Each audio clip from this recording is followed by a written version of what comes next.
Joining us now is Greg Floyd, president of Teamsters Local 237, one of the locals that has now endorsed Vice President Harris. He's been a Teamster for more than 2 decades and represents 25,000 members from New York City and Long Island. Good morning to you, sir, and thank you for joining us.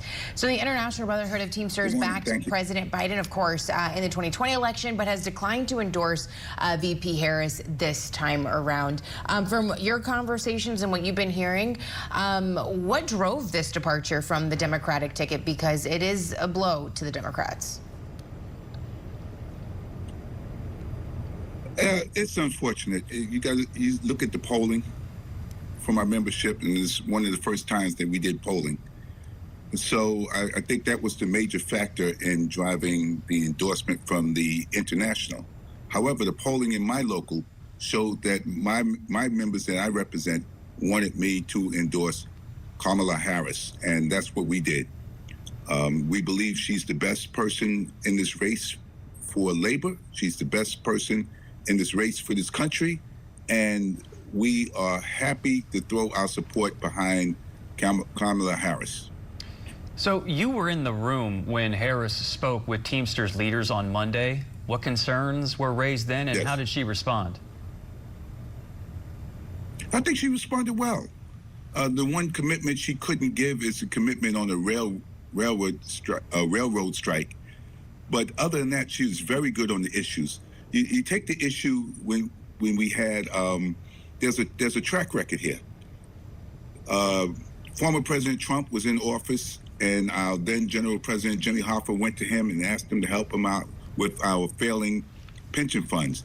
Not my pension fund in New York City. My pension fund is solid, but the pension funds across the country were in need of a cash infusion.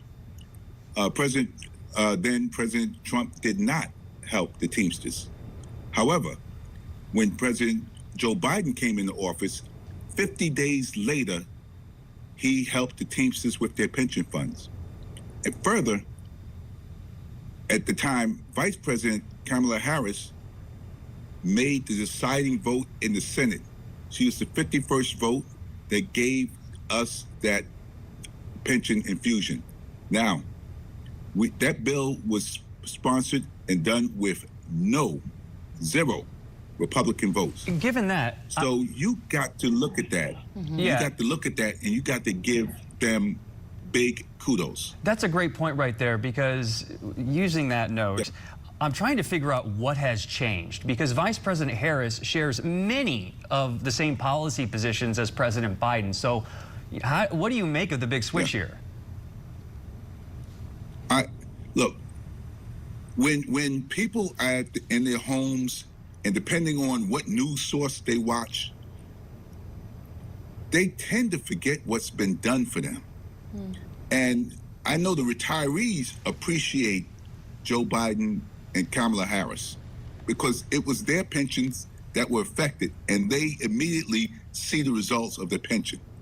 But when you are still working and you're not thinking about your pension, and you're younger, your pension is not today, it's tomorrow, you don't think about tomorrow, you tend to forget. But as you get closer to your pension, you will realize who did what for you. But, you know, it's just the old adage, what have you done for me lately? I think, in this case. So, but she deserved our endorsement. So what do you think, I mean, to the average person out there who may not understand just how important this type of endorsement is and what it has been in the past for Democrats, what picture do you think this paints where, you know, nationally there is no endorsement behind either candidate, but then at your local and others across the country, there is that endorsement for VP Harris? So for someone who may not know the ins and outs of kind of what you guys do in unions, what bigger picture does this send to the average person out there when it comes to who supports who? Well, you got to look at, there were a lot of us in the room that understood the significance and what was done for the Teamsters Union. And sometimes when you do these polls, your hands get tied on what you can do. But overall, we're saying the best candidate in this race for us is Vice President Kamala Harris.